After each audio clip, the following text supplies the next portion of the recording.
फिर से लेकर आ चुके हैं आप लोगों के लिए दिन भर की सभी ताजा और बड़ी खबरें। एक एक कर आपको सारी खबरों की जानकारी देंगे। आज देश दुनिया में क्या कुछ हो रहा है। दरअसल सबसे पहली जो बिग ब्रेकिंग न्यूज आ रही है, आप लोग बता दें, आज पूरे देश भर में मोदी का ताली थाली बजाकर विरोध। जी हां, मन की बात का किसानों ने किया जमकर विरोध। इसके बारे में आपको विस्तार से बताएंगे। वहीं पर दूसरी बिग ब्रेकिंग में हम आपको बताएंगे, जी हां, किसान नेता राकेश टिकैत को मोदी सरकार की बदनाम करने की नई साजिश भाजपाइयों की। जानबूझकर राकेश टिकैत के बयान को तोड़ मरोड़ कर बताया जा रहा है कि राकेश टिकैत हिंदूवादी हैं, यानी कि हिंदुत्व के खिलाफ हैं। इसके बारे में आपको विस्तार से बताएंगे कैसे पोल खुली है। वहीं पर अगली बिग ब्रेकिंग में हम आपको बताएंगे, जी दरअसल आप लोग बता दें, एक बार फिर से जो है यहां पर मोदी सरकार का पूरे देश में विरोध। किसानों ने कहा अगर 29 को बात नहीं बनी तो पूरी तरीके से दिल्ली का घेराव होगा। इसके बारे में आपको विस्तार से बताएंगे। वहीं पर अगली बिग ब्रेकिंग में हम आपको बताएंगे, जी दरअसल आप लोग बता दें, गोदी मीडिया को जमकर खदेड़ा। दोस्तों जी न्यूज को फिर से एक बार किसानों का इंटरव्यू लेने पहुंच गए। ऐसे में जी न्यूज को खदेड़ खदेड़ कर बाहर निकाला है किसान भाइयों ने। इसके बारे में आपको विस्तार से बताएंगे कैसे किसान भाइयों पर इल्जाम लगाया जा रहा है महिला पत्रकार द्वारा। इसके बारे में भी बताएंगे और इसकी सच्चाई भी बताएंगे, आखिर क्या है जो गोदी मीडिया आपको नहीं बता रही है। वहीं पर अगली बिग ब्रेकिंग में हम आपको बताएंगे, जी दरअसल आप लोग बताएं, सिंधु बॉर्डर पर ताली थाली बजाकर हो रहा मोदी का विरोध। किसानों ने कहा कि हमें मोदी के मन की बात नहीं सुनना है, वो तो काला मन है, हमें हमारे मन की बात सुनाना है। यानी कि मोदी सरकार पर किसानों का बड़ा हमला। वहीं पर अगली बिग ब्रेकिंग में हम आपको बताएंगे, जी हां, बीजेपी के कई नेता होंगे एनसीपी में शामिल। जी हां, अजीत पवार का बड़ा हमला। कहा बीजेपी से जीतने की उम्मीद थी लोगों को, अब कई विधायक हमारी पार्टी में आकर होंगे शामिल अपने अपने जगहों को जो यहां पर सुरक्षित करने के लिए। इसके बारे में भी आपको विस्तार से बताएंगे। वहीं पर अगली बिग ब्रेकिंग में हम आपको बताएंगे, संजय रावत का मोदी सरकार पर बड़ा हमला, खोला मोर्चा। कहा कहीं कहीं सुप्रीम कोर्ट भी जो है यहां पर चूक जाता है। इसके बारे में भी आपको विस्तार से बताएंगे। तो सारी खबरें एक एक कर देंगे। फिलहाल खैर चलिए बढ़ते हैं सबसे पहली और सबसे बड़ी खबर की ओर। दरअसल दोस्तों आप लोग बता दें, आज पूरे देश भर में, जी हां, पूरे देश भर में आज मोदी की मन की बात का हो रहा है विरोध। जिस तरीके से मोदी जी मन की बात करने जाते हैं उसमें कोई किसानों का जिक्र नहीं होता, न किसानों की पीड़ा के बारे में बात होती है। मन की बात में भी फालतू की बातें होती हैं, लिट्टी चोखे की बातें होती हैं, खाने पीने की बातें होती हैं। ये हमारे देश के प्रधानमंत्री की सच्ची सोच है कि वो खाने पीने पर बात खत्म करके आ जाते हैं। मन की बात में किसानों का मुद्दा ही नहीं उठता है, जिसको लेकर आज किसान जमकर जो है विरोध कर रहे हैं। सिंधु बॉर्डर पर कुछ तस्वीरें सामने आई जिसको लेकर दिखाई दिया कि बॉर्डर पर लगातार सिंधु बॉर्डर पर किसानों का प्रदर्शन जारी, जमकर ताली थाली बजाई जा रही है। हर जगह औरतें, महिलाएं, आप लोग बता दें, महिलाएं, पुरुष, जितने भी सब लोग हैं वो सब मोदी की मन की बात का आज विरोध कर रहे हैं। आज पूरे देश में मोदी की मन का बात का इस तरीके से विरोध हुआ है कि लोगों को देखकर पसीने छूट गए। जो लोग मोदी भक्त थे, जो लोग मोदी भक्ति में लीन थे, उनको बड़ा झटका लगा, बीजेपी के अंध भक्तों को। जी हां, और इससे साफ पता चल गया है कि मोदी की अब ज्यादा दिन तानाशाही चलने वाली नहीं है। जी हां, इस देश का हर एक नागरिक मोदी जी को अपनी सच्चाई बताएगा और देश की सच्चाई से रूबरू कराएगा। फिलहाल किसानों ने साफ बोल दिया कि मोदी की मन की बात का विरोध होगा और हमारे मन की बात जब तक नहीं सुनी जाएगी तब तक के कोई बात नहीं करेंगे हम सरकार से। फिलहाल खैर चलिए हम बढ़ते हैं और अगली बिग ब्रेकिंग की तरफ। बता दें आप लोगों को अगली जो बड़ी खबर निकल कर आ रही है, जी न्यूज के पत्रकारों को फिर से एक बार हमारे किसान भाइयों ने खदेड़ा। दोस्तों जब भी इस गोदी मीडिया का नाम आता है तो मुझे इनकी कमीनपंतियां याद आती हैं। जिस तरीके से इन्होंने कोरोना के नाम पर मुसलमानों को बदनाम किया था, जिस तरीके से इन्होंने दिल्ली हिंसा में हिंदू मुसलमान को लड़वाया था, जिस तरीके से बीजेपी का पक्ष लेने में भी हिंदू मुसलमान पर ले आते हैं, हर चीजें इन गोदी मीडिया को लोग धिक्कारते। दरअसल हुआ कुछ यूं कि जी न्यूज की एक लेडीज पत्रकार और एक जेंट्स पत्रकार जो है फिर से एक बार किसानों के बीच में पहुंच गए।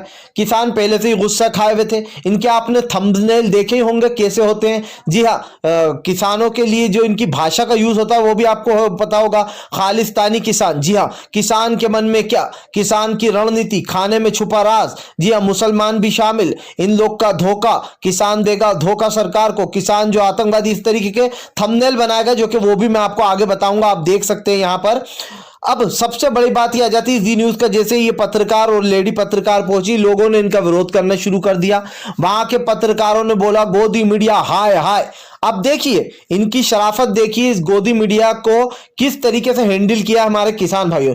जो लेडीज थी उनके साथ आप देख सकते हैं, इसमें ये आपके सामने है, जो लेडीज थी उनको एक साइड खड़ा कर दिया गया ताकि लेडीज को कोई दिक्कत ना हो। लेकिन उसके बावजूद भी जो जी न्यूज वाले वो यूं कह रहे हैं देखिए ये किसान है ही नहीं, ये कैसा व्यवहार कर रहा है, ये हमारे पत्रकारों को ऐसे बेइज्जत कर रहा है, लेडीज पत्रकार को बेइज्जत कर रहा है। जबकि दोस्तों अगर आप देखिए यहां पर वीडियो में देखेंगे तो लेडीज आपको एक तरफ दिखाई देगी चश्मा लगाए हुए, एक तरफ खड़ी हुई सिर्फ एक ही लड़की है रिपोर्टर, और लोगों ने घेर रखा है उस जेंट्स पत्रकार को जो कि गोदी मीडिया के लिए काम करता है। और गोदी मीडिया लगातार जो यहां पर झूठी न्यूज़ें चलाती है। हुआ कुछ यूं कि किसानों के बीच में पहुंच गई है, जिसके बाद किसानों का गुस्सा फूट पड़ा और इसको घेर लिया इस पत्रकार को और कहा तुम लोग हमें आतंकवादी बताते हो, खालिस्तानी बताते हो, हम आतंकवादी हैं, हम खालिस्तानी हैं, अब बताओ तुम लोग। गोदी मीडिया हाय हाय के जमकर नारे लगने लगे। फिर भैया जी न्यूज का जो सुधीर चौधरी है बिलबिला उठा, हमारे पत्रकारों के साथ दुर्वक्ता हो रही है, देखिए एक महिला पत्रकार के साथ कैसा किया जा रहा है, जबकि महिला पत्रकार को एक तरफ खड़ा कर दिया गया था दोस्तों, और जो घेरे में लिया गया था वो जेंट्स पत्रकार था। ये आप भी देख सकते हो। और जिस तरीके से भाजपा और ये गोदी मीडिया कह सकते हैं कि भाजपा के लिए जिस तरीके से गोदी media same to same BJP की पेड आईटी सेल की तरह काम करती है, पेड आईटी सेल की तरह का मतलब है पैसे लेकर जो काम करती है बीजेपी के लिए, ये वो बन चुकी है। जी हाँ, इनके मुंह में इतना ठूस दिया गया कि सच्चाई इनके मुंह से बाहर नहीं आती है फिलहाल। खैर चलिए हम बढ़ते हैं एक और अगली बिग ब्रेकिंग की तरफ। बता दें आप लोगों को अगली जो बड़ी खबर निकल कर आ रही, जी हाँ आप लोग बता दें अब बीटीपी के साथ असद ओवैसी का गठबंधन। जी हाँ, गुजरात में गरजेगी एएमआईएम, यानी कि असदुद्दीन ओवैसी की पार्टी ने अब छोटू भैया से कर लिया है गठबंधन अपनी पार्टी का। दरअसल दोस्तों आप लोग को बता दें अब स्थानीय चुनाव में असदुद्दीन ओवैसी अपनी किस्मत फिर से आजमान जा रहा है। जी हाँ, जब से असदुद्दीन ओवैसी 5 सीटें जीते बिहार चुनाव में, तब से असद ओवैसी का नाम ही नाम सब लोग ले रहा है, उनके नाम से भी लोग डर रहे हैं। लेकिन दोस्तों ये तो तय है कि यहां पर स्थानीय चुनाव में बीजेपी और कांग्रेस दोनों को ही बड़ा झटका लगेगा, क्योंकि इन दोनों की सीटें काटने में का काम करेंगे असदुद्दीन ओवैसी और छोटू भैया। दरअसल आप लोग बता दें अब गुजरात जो कि मोदी का गढ़ माना जाता है, अब गुजरात में भी अपने नाम का झंडा लहराने पहुंच गए हैं असद ओवैसी यानी कि गुजरात में एएमआईएम जो है अब बीटीपी के गठबंधन के साथ चुनाव लड़ने जा रही है। जी हाँ, ये स्थानीय चुनाव होगा, इसमें ओवैसी जो पहली बार गुजरात में चुनाव लड़ने वाले, और इससे बीजेपी की हवाइयां उड़ गई हैं। ये लिख के ले लो आप, जहां जहां असद ओवैसी पहुंचे वहां वहां बीजेपी की जमानत जब्त हो गई। असदुद्दीन ओवैसी के नाम से बीजेपी हो चाहे कांग्रेस हो, सब लोग कांपते हैं फिलहाल। खैर चलिए हम बढ़ते हैं एक और अगली बिग ब्रेकिंग की तरफ।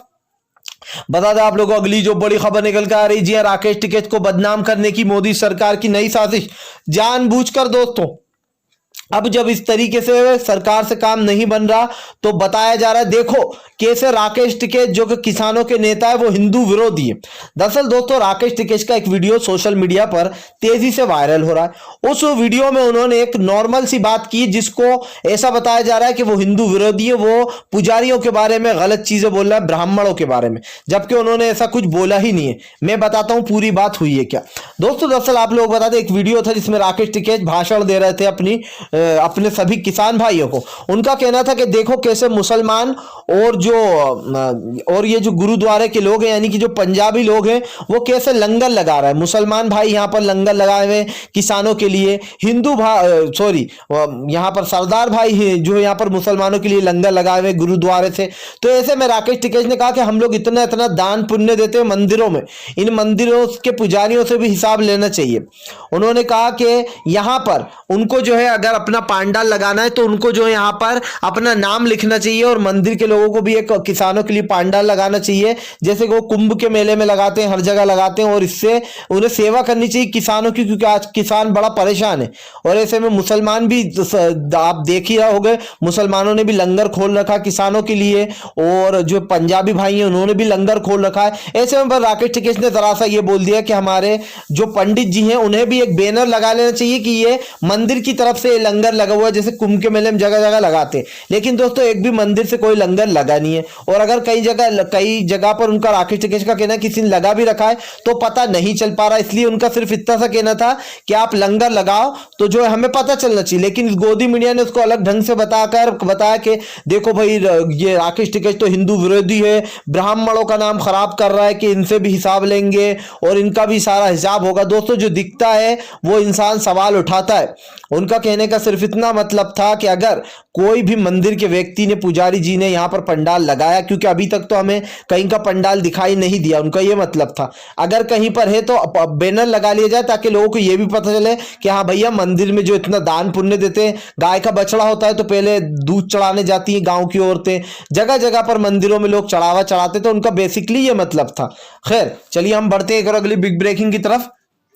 बता दें आप लोगों को अगली जो बड़ी खबर निकल के आ रही है, दरअसल आप लोग बता दें संजय रावत ने खोला मोदी सरकार के खिलाफ मोर्चा, कहा केंद्र सरकार पूरी तरीके से अब राज्यों को भी अपने खिलाफ कर लेगी। दरअसल दोस्तों आप लोग बता दें संजय रावत ने पिछला मुद्दा उठाते हुए कमलनाथ की सरकार पर खोल दिया है मोर्चा। उनका कहना है कि केंद्रीय मंत्री, जी हाँ, यहाँ पर जिस तरीके से कैलाश विजयवर्गीय ने ये साफ साफ बताया था कि मोदी सरकार के कहने पर बीजेपी ने कांग्रेस की सरकार गिराई, यानी कि कमलनाथ की सरकार गिराई। अब यहां पर संजय रावत का कहना है कि अगर ऐसे ही करती रही बीजेपी तो हमारी राज्यों से भी दुश्मनी हो जाएगी। जहां जहां बीजेपी की सरकार नहीं है, उनका कहना है वो अवैध ढंग से अपनी सरकार बना लेते हैं। ऐसे में उनका कहना है कि कई कई जगहों पर सुप्रीम कोर्ट भी अपनी बातों में चूक जाता है, यानी कि अपने फैसलों में चूक जाता है, सुप्रीम कोर्ट सही से निर्णय नहीं ले पाता, ये संजय रावत ने बोला। दोस्तों वैसे एक बात तो है, इस साल में सुप्रीम कोर्ट के ऊपर कई लोगों ने प्रश्न चिन्ह खड़ा कर दिया। ये मैं नहीं कह रहा हूं, ये देखिए मैं आपको कितने बयान हैं ऐसे जो कि मैं आपको बताता हूं। रजत तनेजा जो कि एक टीवी स्टार है, उन्होंने जब दंगाई पत्रकार को छोड़ा गया तब उस पर सवाल खड़े किए थे। उसके बाद कुणाल कामरा ने सवाल खड़े किए, भगवा रंग से पोत दिया, बीजेपी का झंडा लगा दिया। तो कहीं ना कहीं अब लोगों का जो विश्वास है सुप्रीम कोर्ट पर वो थोड़ा सा कम होता हुआ दिखाई दे रहा है। बेसिकली संजय रावत का कहना यह है कि कई जगहों पर सुप्रीम कोर्ट सही फैसले नहीं ले पाते। फिलहाल अगर आप भी जो यहाँ पर शांतिपूर्ण ढंग से पीएम की इन सभी गलत नीतियों का दिल से विरोध करते हो और अगर आप मानते हो कि ये मोदी सरकार एक तानाशाह सरकार है, इसको तत्काल में हट जाना चाहिए, तो हमारे चैनल को सब्सक्राइब कीजिए, पास में एक घंटी आएगी उसको जरूर दबाइए ताकि हमारे हर वीडियो की अपडेट आपको मिल पाए। हम मिलेंगे आपसे नेक्स्ट वीडियो में, तब तक के लिए वंदे मातरम, जय हिंद।